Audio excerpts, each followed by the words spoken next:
Naruto का chapter number 11 और इतना ज़्यादा वीडियो लेट आने के लिए सॉरी। और भाई वीडियो लेट इसलिए था क्योंकि वीडियोस पे पहले व्यू नहीं आ रहे थे, और व्यू की भी बात नहीं है, मतलब वीडियो शो भी नहीं की जा रही थी। पर थैंक यू, कुछ लोगों ने कमेंट किया और बताया कि भाई उन्हें वीडियो चाहिए आगे, तो थैंक यू उन लोगों के लिए, उनके कमेंट्स के लिए। और स्टार्ट करते हैं वीडियो को। तो हमें दिखाया जाता है कि विलेज का सीन दिखाया जाता है और यहाँ पे जंगल में टीम 7 का मिशन होता है। और यहाँ पे जो बोरुटो होता है उसके जो एयरफोन में उसमें आवाज़ आ रही होती है, जो कोनामारू होता है वो उन्हें सारी सिचुएशन बता रहा होता है उनके जो मिशन के लिए। और तभी कोनामारू को लगता है कि शायद बोरुटो उनकी बात नहीं सुन रहा, और वो बोलता है कि बोरुटो क्या तुम मुझे सुन रहे हो? तो बोरुटो बोलता है हाँ कोनामारू सेंसे मैं आपको सुन रहा हूँ, आप आवाज़ बिल्कुल क्लियर आ रही है। और ऐसा कहकर वो अपनी टीम से स्प्लिट होने लगता है। तो सारदा बोलती है कि तुम आजकल बहुत ज़्यादा मतलब अजीब सा बिहेव करने लग गए हो, तुम ऐसा क्यों कर रहे हो? तो वो बोरुटो बोलता है कि मुझे ऐसा नहीं लगता कि मैं अजीब बिहेव कर रहा हूँ, वैसे सॉरी अगर तुम्हें लग रहा है कि मेरी वजह से कुछ खराब हो रहा है, ऐसे बोल के वो वहाँ से जाने लगता है। और वो अपने हाथ को देखता है और वो अपने हाथ पे जो कर्स मार्क होता है उसे देखते हुए बोलता है कि मुझे इसके बारे में कुछ भी अजीब नहीं लग रहा, जैसा कि जो हमारे सासके ने बताया था। और वो सासके के पास ही आ जाता है और वो बोलता है कि मुझे अभी तक कुछ भी अजीब नहीं लगा इस कर्स मार्क के अंदर। तो वो बोलता है, सासके बोलता है कि तब तुम्हें कर्स मार्क मिला था तो तुम्हें कैसा लगा था? तो वो बोलता है कि ऐसा लगा था कि सब लोग पैरालाइज हो गए थे। तो सासके बोलता है नहीं, सब लोग पैरालाइज नहीं होता, ऐसा लगा था कि टाइम ही स्टॉप हो गया था, सिर्फ तुम, क्योंकि तुम्हें कर्स मार्क देना था इसलिए तुम टाइम में फ्लो कर रहे थे। और मोमोशिकी और मैं अपनी सारिंगन की मदद से सब कुछ देख पा रहा था। तो ये जो मोमोशिकी का कर्स मार्क है इसे बिल्कुल भी हल्के में मत लेना, ये काफ़ी ज़्यादा खतरनाक हो सकता है। और मैं तुम्हें डराने के लिए नहीं बोल रहा, मैं सिर्फ इसलिए बता रहा हूँ जिससे तुम हमेशा अलर्ट रहो। और तुम्हारे इस कर्स मार्क में अगर तुम्हें कुछ भी फील होता है तुम सबसे पहले आके मेरे को बताओगे और तुरंत आओगे इमीडिएटली। तो वो बोलता है ठीक है, और ऐसा बोल के वहाँ से चला जाता है। और वो बोलता है कि हाँ देखा जाएगा जो होगा बाद में, और वो अपने मिशन पे जाता है। तभी हमें दिखाया जाता है टीवी में, वहाँ पे जो न्यूज़ आ रही थी उसमें बताया जाता है कि विलेज के बैंक में रॉबरीज हो रही है, 3 चोर हैं वो यहाँ पे रॉबरी कर रहे हैं। और जो वहाँ पे रिपोर्टर होती है वो सबको अलर्ट रहने के लिए बताती है। और यहाँ पे जो हमें जंगल का सीन वापस से दिखाया जाता है, यहाँ पे हम 3 रॉबर्स को देखते हैं और वो बोलते हैं कि सब कुछ हमारे प्लान के अकॉर्डिंग ही चल रहा है, हमने काफ़ी रॉबरीज कर ली है। और वो उनमें से उनका बॉस बोलता है मुजुर्ना थीव्स के लिए ये काफ़ी आसान काम था, अब बस हम लोगों को बॉस के पास जाना है। तभी पीछे से जो मित्सुकी होता है उनमें से एक का पैर पकड़ लेता है अपने हाथ को स्ट्रेच करके और उसे पेड़ के लटका देता है। और ये देख के जो दूसरा बोलता है कि ये क्या है? तभी उनका बॉस बोलता है भागो यहाँ से, उसे छोड़ो अभी फिलहाल के लिए। और तभी जो सारदा होती है वो खींच के अपना एक मुक्का उसके मुंह पे मार देती है उनके बॉस के, और वो उसको डब कर थोड़ा सा मतलब अपनी पोजीशन ले लेता है। और वो बोलता है कि अब शायद हमारे पास कोई वो नहीं बचा भागने के अलावा, अब हमें इनसे फाइट करनी होगी। और वो अपनी जाइंट शूरिकेन्स फेंकता है, पर हमारी सारदा उन्हें डॉज कर लेती है और अपनी शूरिकेन्स फेंकती है, पर वो भी उससे बच जाता है थीव भी। और ऐसे ही उन दोनों में फिर फाइट स्टार्ट हो जाती है। सारदा के पंच और किक्स को तो आप जानती हो, सारदा दमादम उनके ऊपर किक्स दिए जाती है और लात घूसे से उन्हें बिल्कुल मतलब घायल कर देती है, और वो दूर जाके गिर जाता है और उसकी हालत बिल्कुल भी खड़े होने लायक भी नहीं रहती है। हाँ, तो इस चीज़ को देख के जो तीसरा थीफ जो बच रहा था ना, वो सारदा को देखता है डरते हुए। तो वो बोलता है कि क्या तुम थीफ्स इतने ही कैपेबल हो? तुम तो वो मतलब बहुत बड़ी बड़ी चोरियां कर रहे थे यहाँ। और ऐसा कहकर वो बोलती है कि अब मुझे माफ़ करना तुम्हारे बबल्स को फोड़ने के लिए। और ऐसा कहकर वो हंसती है। तभी वो बोलती है, थीफ बोलता है कि भले ही तुम लोग हमें मार लो, लेकिन हमारे बॉस के आगे तुम सिर्फ एक छोटे बच्चे ही हो। और ऐसा बोलते हैं। तब सारदा स्माइल करते हुए बोलती है अच्छा, तो मैं तुम्हारे बॉस से ज़रूर मिलना चाहूँगी। और वो जो तीसरा जो थीफ होता है वो सारदा के ऊपर मारने के लिए आता है, और सारदा को अपने जो निंजा मतलब टूल्स है उसके हाथ में लगे होते हैं उससे उसे मारने वाला होता है। कि तभी वहाँ पे जो वो सारदा से बोलता है कि तुम कुछ भी नहीं हो हमारे बॉस के आगे, तुम्हें हमारा बॉस बुरी तरीके से मार देगा। और वो जो मित्सुकी होता है वो भी सारदा बोल रहा होता है। इतनी देर में जो बोरुटो होता है वो आके उस थीफ के मुंह पे किक देता है और वो थीफ दूर जाके गिर जाता है। तो जो सारदा होती है वो बोलती है कि बोरुटो, तो जो बोरुटो बोलता है कि क्या तुम थोड़ी केयरलेस हो गई थी? और वो बोलते सारदा बोलती है नहीं मैं केयरलेस नहीं हुई थी, मैं उससे थोड़ा बात कर रही थी जिससे हम थोड़ा क्लाइमैक्स को बढ़ा सके। और ऐसे वो बोल के थोड़ी स्माइल देती है। और वो जो थीफ होता है वो देखता है कि ये तो 3 है और 3 से तो मैं बिल्कुल नहीं लड़ सकता, तब 2 ही मेरे पे, एक ही मेरे पे भारी पड़ रही है। तो वो अपना स्मोक बम छोड़ के वहाँ से स्किप करने की कोशिश करता है। तो सारदा बोलती है हाँ बिल्कुल प्लान के हिसाब से चल रहा है, क्योंकि अब वो अपने बॉस के पास जाएगा और हम उसे पीछे से ट्रैक कर लेंगे। पर तभी हमारा बोरुटो बिल्कुल नारुतो की तरह अपनी रसिंगन बनाता है, और वो उसमें जहाँ पे वो थीफ छुप रहा था उसे देखते हुए उसमें अपनी रसिंगन दे देता है। पीछे से सारदा जोर से चिल्लाती है गुस्से में पागलों की तरह, लेकिन फिर भी वो रुकता नहीं है और वो उस थीफ में दे देता है।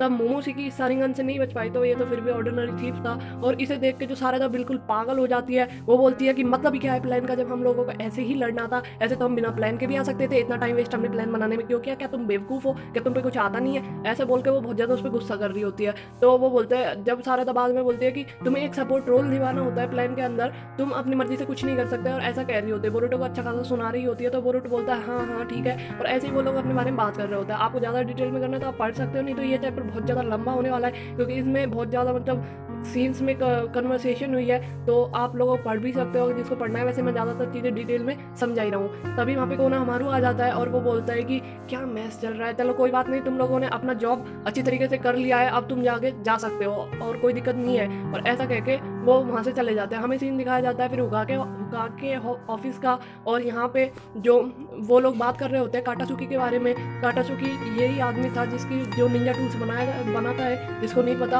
और वो लोग बात कर रहे होते हैं कि उसके माइंड को किसी ने कंट्रोल किया हुआ था विलेज के बाहर से, इसीलिए वह थोड़ा अजीब बिहेव कर रहा था और वो निंजा टूल्स के लिए ऐसे बना रहा था और हमें ट्रबल दे रहा था। तो और वो ये भी बताते हैं कि काटासुकी को अब अपना रियल ब्रेन वापस दे दिया जाता है, और इसकी वजह, और जब उसे पता चलता है कि उसने क्या कर दिया तो वो बहुत ज़्यादा मतलब शॉक में है और वो बहुत ज़्यादा डिप्रेस है। तो इस बात को सुन के वो बोलते हैं और वो आगे बताते हैं कि शायद वो काफ़ी ज़्यादा इन्फॉर्मेशन हमारे निंजा टेक के बारे में लीक भी कर रहा था और हमारा एनिमी उसे ही कंट्रोल कर रहा था।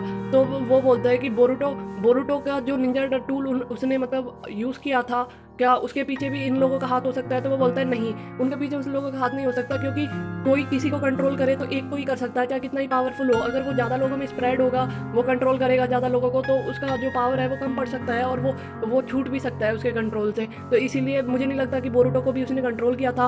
हाँ, तो ऐसे बोलते हैं वो लोग। तो वो बोलते हैं कि ठीक है, तो अब हम उन्हें देख लेंगे और उन मतलब जो निंजा टैक है उसको भी मतलब हम लोग संभाल लेंगे। तो बोरुटो बोलता है कि हाँ, अब तुम लोग साई और तुम लोग उसका मैटर संभाल लो, क्योंकि अब उसके ऊपर ज़्यादा तुम्हें और रिसर्च या उसके ऊपर ज़्यादा और तुम्हें देखना है तो तुम जाके देख सकते हो। और तभी वहाँ पे वो लोग वहाँ से चले जाने लगते हैं। और यहाँ पे जो हमारा शिकामारू है वो आ जाता है और वो शिकामारू आ जाता है और वो बोलता है कि कुछ भी हो, लेकिन वो बहुत ज़्यादा स्किल्ड पर्सन है और वो जल्दी इससे बाहर आ जाएगा।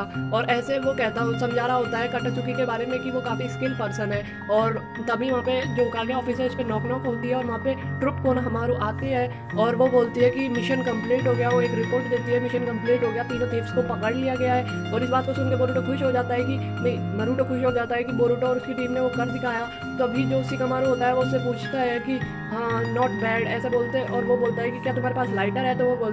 तो वो ट्रुप कोनोहामारू बोलती है कि शिकामारू सर, ये कोई स्मोकिंग प्लेस नहीं है। और वो बोलता है या और ऐसे वो बोलता है। तो वो बोलता है कि क्या उन्होंने सिर्फ 3 थीव्स को पकड़ा, मतलब उनके बॉस को नहीं पकड़ा?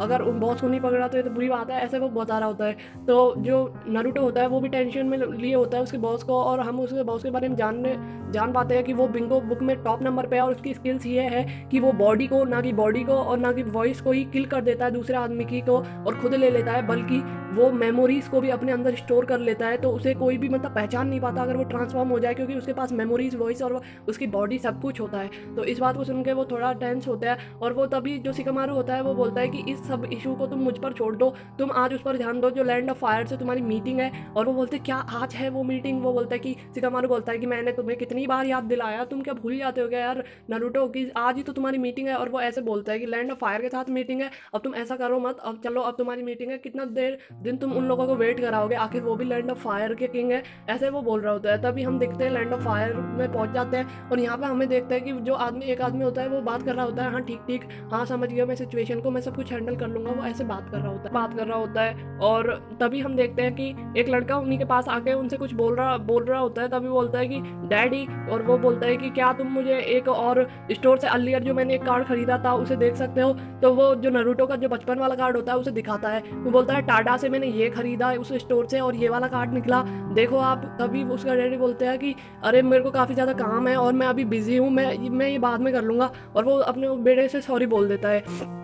और वो बोलता है कि मैं बहुत ज़्यादा हरी हूँ, मतलब मुझे बहुत ज़्यादा जल्दी है और मुझे आज हुकागे से मीटिंग है, तो तुम आप यहीं पर रहो। और उसका जो टेक केयर जो करता है उसको बुलाता है और वो बोलता है कि हाँ लॉर्डशिप। और वो बोलता है कि तुम मेरे बेटे का ध्यान रखना और इसका केयर करना, और ऐसे बोल के वहाँ से चल जाता है। और वो आदमी बोलता है अंडरस्टूड। और ऐसे वो जब वो आदमी उसको बिना मतलब क्या बोल रहा हूँ मैं, सॉरी, तो जो मतलब जो लैंड ऑफ फायर का किंग होता है वो अपने बेटे को ऐसे दुखी छोड़ के वहाँ से चल जाता है। तो वो उसका जो बेटा होता है वो थोड़ा मतलब दुखी फील करता है। और यहाँ पे जब वो उसका टेक केयर करने वाला होता है वो आता है और वो बोलता है कि यस यंग मास्टर। तो वो बोलता है कि इस स्टोर से कितने कार्ड और खरीद सकते हैं। तो वो बोलता है कि इस स्टोर में एक रूल है कि 3 कार्ड मतलब एक आदमी 3 कार्ड ही खरीद सकता है एक दिन में। तो वो बोलता है कि अच्छा ऐसी बात है, 3 कार्ड ही खरीद सकता है। तो उनके मुंह पे पैसा फेंकते मारो, देखते हैं वो कितने कार्ड देते हैं। और वो अपना एक मतलब ATM कार्ड टाइप निकालता है और वो उसको दे देता है और वो बोलता है कि जाओ पूरी स्टोर खरीद लो, ऐसा एटीट्यूड में। तो तब हमें लीव विलेज का दोबारा सीन दिखाया जाता है और यहाँ पे हमारा बोरुटो भी सेम उन्हीं कार्ड्स को खरीद रहा होता है। उसने 30 से ज़्यादा कार्ड्स खरीद लिए और इस बार वो उसका बिल्कुल रेयर वाला पैकेज खरीदा है। और जैसे ही वो उसे खोलता है तो उसमें निकलता है नारुतो का हुकागे वाला कार्ड। और इस बार कार्ड को देख के वो बिल्कुल पागल सा हो जाता है। वो बोलता है कि क्या यार, मुझे बार बार ये कार्ड क्यों मिलता है। तो जो सिकाडाई होता है वो उसे देख के हंस रहा होता है और जो साई का बेटा होता है वो बोलता है कि ये सुपर स्पेशल रेयर कार्ड है। तो वो बोलता है कि क्या करूँ ऐसे सुपर स्पेशल रेयर कार्ड का, ऐसे मेरे पास 5 है। और साई का बेटा बोलता है कि हाँ मेरे पास भी 2 हैं। तो ऐसे वो बोलता है और वो बोलता है कि डैम इट, अब मैं एक भी पैसा खर्च नहीं करूँगा क्योंकि मेरे मिशन के सारे पैसे उठ जाएंगे। तभी वो बोलता है कि लाओ मेरे को एक और कार्ड दो। और वो बोलता है, जो शॉप पे बैठा होता है बच्चा वो भी बोलता है कि बेवकूफ़, क्या तुम अपने सारे पैसे उड़ाने वाले हो। और ऐसा ही सिकामारू भी बोलता है। तो वो बोलता है कि शट अप, और ऐसा बोल के वो गुस्से में और एक और कार्ड खरीद लेता है। तो सिकामारू होता है वो बोलता है कि तुम इतनी मेहनत कर रहे हो, आखिरकार तुम्हें कार्ड कौन सा चाहिए, मतलब तुम बताओ तो सही कैसा कार्ड है वो बोलता है कि वो एकदम एक्सट्रीमली रेयर है, वो पूरी दुनिया में सबसे अच्छा कार्ड है, उसकी बराबर अच्छा तो कार्ड ही नहीं है पूरी दुनिया में, मैं उसे पूरे दिन रात देख सकता हूँ, पूरी ज़िंदगी उसे अपने सामने रख के बैठ सकता हूँ। तो ऐसे वो बड़ी बड़ी फेंक रहा होता है और इससे सबको सारदा देख रही होती है और वो बोलती है कि बॉयज़ कितने स्टूपिड होते हैं, बस इस छोटे से कार्ड्स के लिए वो अपना सारा पैसा उड़ा रहे हैं। तो जो मित्सुकी वहाँ पे आता है और मित्सुकी बोलता है कि ये एक्सट्रीमली निंजा स्क्रॉल कार्ड्स है ना। तो वो बोलता है कि हाँ ये देख लो, नारुतो सारे उनको उड़ा रहा है पैसों को। तो मित्सुकी बोलता है ये फेमस हिस्टोरिकल निंजास के जो फोटो है इन कार्ड्स में होते हैं और उनकी एबिलिटीज़ में इसमें लिखी होती हैं और सब लोग इसमें इनरोल कर रहे हैं, बड़ी बड़ी दुकानें भी आजकल इनमें रखती है। और तो इस बात को सुन के जो सारेडा होती है वो बोलती है कि तुम्हें लगता है कि इन सब के बारे में काफ़ी जानते हो, फिर तुम नहीं खेलते इसको। तो वो बोलता है नहीं मुझे पसंद नहीं, और ऐसे बोल देता है। तो यहाँ पे तभी हम देखते हैं जो मेटल है वो भागते हुए आ रहा होता है और वो बोलते हैं कि ये मेटल है ना।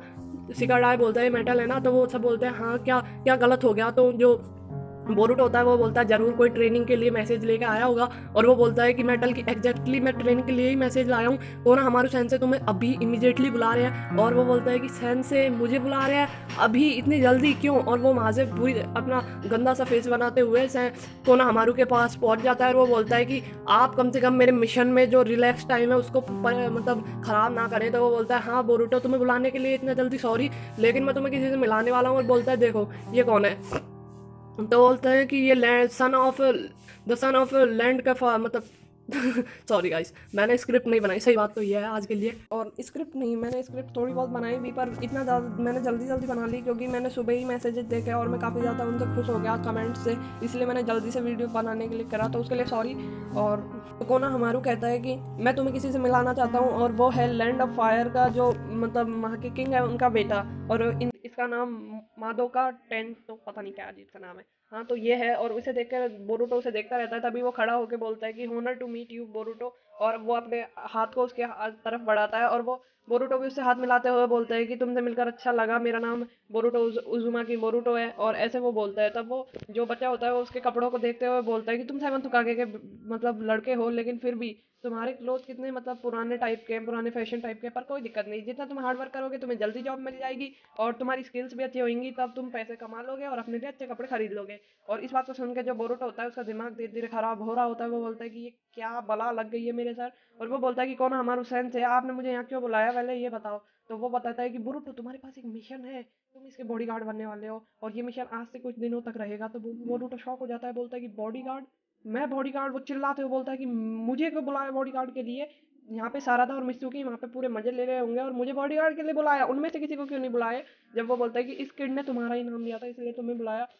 तो वो बोलता है कि क्या इसने इसने मेरे के लिए बुलाया, पर तुम्हें मुझसे क्या चाहिए। और वो ऐसे ही लोग बात कर रहे होते हैं और वो मतलब जो किड होता है वो बहुत ज़्यादा प्रोफेशनली बात कर रहा होता है, और जो कोना हमारू होता है वो उसे बता रहा होता है कि ये उनका जो लैंड ऑफ फायर के जो किंग है वो यहाँ से अपने हुकागे से बात करने आए हैं, और जब तक वो यहाँ पे रहे अपने मतलब लीव विलेज में रहे तब तक उनके बेटा एकदम सेफ होना चाहिए, और इसकी ड्यूटी मैं तुम्हें देता हूँ और तुम्हें इससे काफ़ी कुछ सीखने को मिलेगा और इन लास्ट तुम्हें काफ़ी ज़्यादा पैसा मिलेगा इस मिशन के लिए। और वो ऐसे ही उसको मतलब कौन हमारे से बना रहा होता है कि ताकि वो मान जाए बॉडीगार्ड के लिए। और वो कहता है कि तुम हद से इसके बॉडीगार्ड हो, तभी वो पीछे से आवाज़ देता है कि बॉडीगार्ड एक सर्वेंट, आधा सर्वेंट भी होता है ना। तब वो देखते मुड़ के देखते हैं, तो वो बच्चा बोल रहा होता है कि ये टी काफ़ी मतलब चीपर है और मैंने इसे पहली बार टेस्ट किया, इसमें कुछ ज़्यादा अच्छा टेस्ट है नहीं। और अब उस टी को रखते हुए वो खड़ा होता है और वो बोलता है कि मेरी लाइफ काफ़ी हाई लेवल है, पर मैं तुम लोगों की लाइफ में मतलब तुम बोरुतो कैसे रहते हो वो देखना चाहता हूँ, क्योंकि मुझे तुम्हारी लाइफ में काफ़ी ज़्यादा इंटरेस्टेड है। और इस बात को सुनकर वो बोलता है कि सेंसे क्या ये भी बॉडीगार्ड का एक पार्ट है।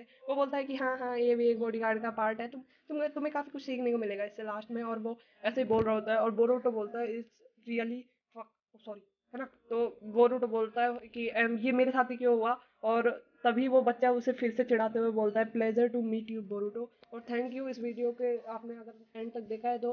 और आप कमेंट कर सकते हो I am here at last. तो थैंक यू। और क्या बोले, और वीडियोस जल्दी आएंगी। हाँ।